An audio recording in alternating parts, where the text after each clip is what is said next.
Hey, Stephen Yanni here doing the Junkyard Crawl at Bernardston Auto Wrecking in Bernardston, Massachusetts with a 1968 Olds Cutlass S. Now, 1968 was the fifth model year for the A-body mid-size Cutlass platform, but 68 was also a big year for the restyle of these things. In fact, the two-door models rode on a shorter 112-inch wheelbase, whereas the four-door models rode on the 116-inch wheelbase that was used on all of these things in 67 with the older body style.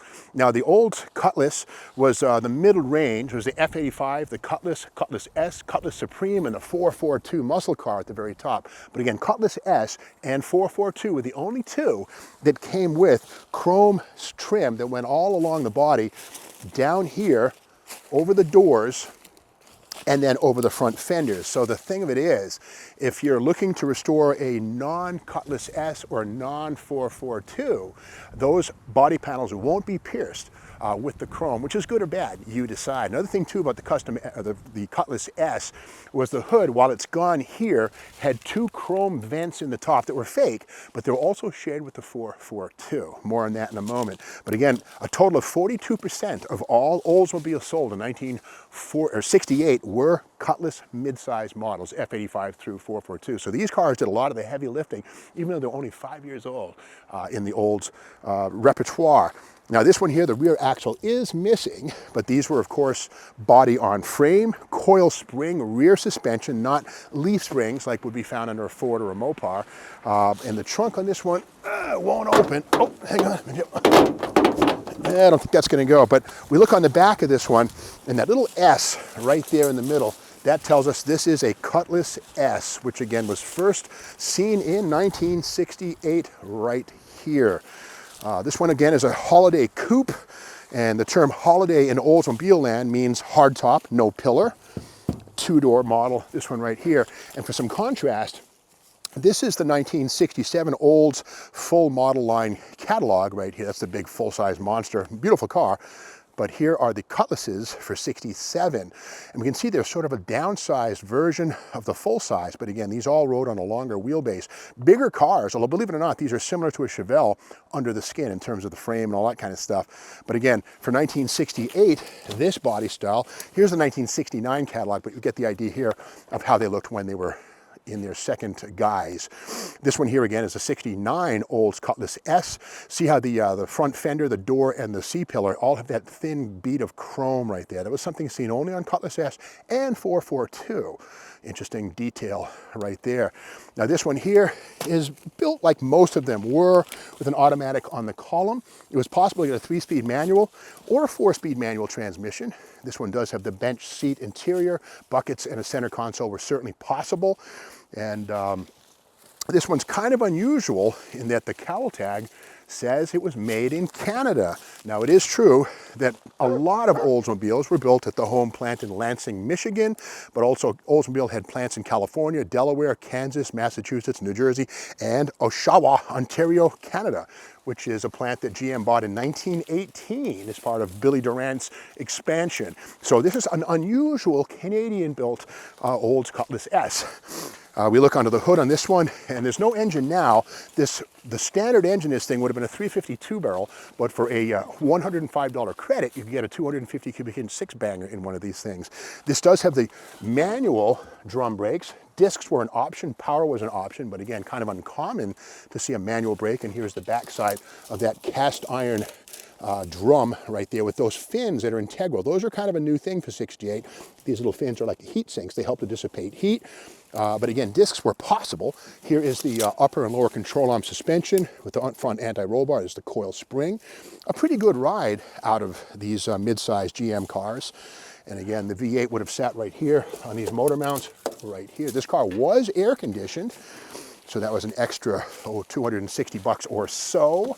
And here is the air conditioning suitcase right here. Around this side, we can see Here's that chrome trim I was mentioning right here. And again, if this was a 442, it would also have this trim.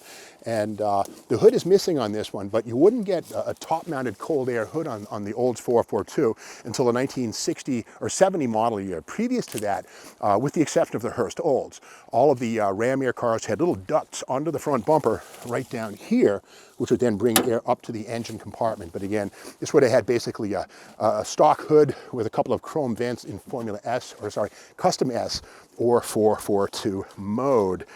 This again is the hardtop body right here, also known as a holiday coupe. And this is kind of cool, 1968 American car prices right here. And these would come out every year. These are available now, but they're always online. But back in the day when paper was king, this would tell you all the prices and what the dealer charged for them.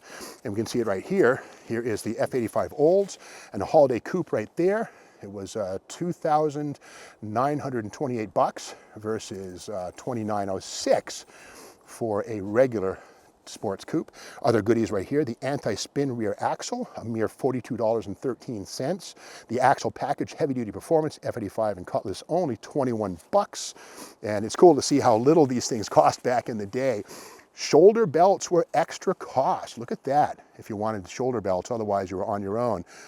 We have here the 400 engine for police use. Now check this out, a lot of folks say that the Olds 400 was only available in the 442 in 1968. Well, that's not true.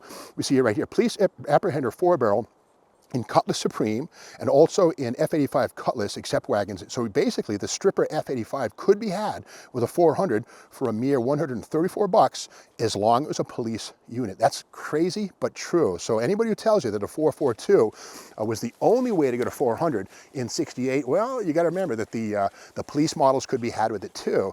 And it's, of course, remember that the Hearst Olds came out in 1968 for the first time with a 455, but that was kind of a rule bender, not really a mainstream vehicle.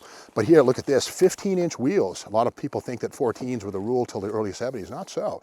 All except convertibles, to the 17 or 15-inch black sidewalls, $23 right there. So you could actually get radial tires as well. Yeah, radials in 1968 for a mere $96. So pretty cool, really, that this is the time when you could build the car pretty much to any way you wanted it. 3-speed manual with disc brakes, 6-cylinder, no problem at all. But Olds would build the car the way you wanted it. Now this one does have the two-tone paint. It looks like it has a vinyl top, this chrome divider right here, but again, it's two-tone, sort of an ivory and yellow. Kind of a cool detail right there. And again, the rear axle is gone. But again, as a custom or Cutlass S, we have the trim along the C panel. The rear side marker light, new for 68, illuminated right here. We can see it right there, chrome bezel with the Olds rocket, and this had a bulb inside and kind of a cool little flourish on the body right there. Let me try one more time to get this trunk open, see if we can get this done.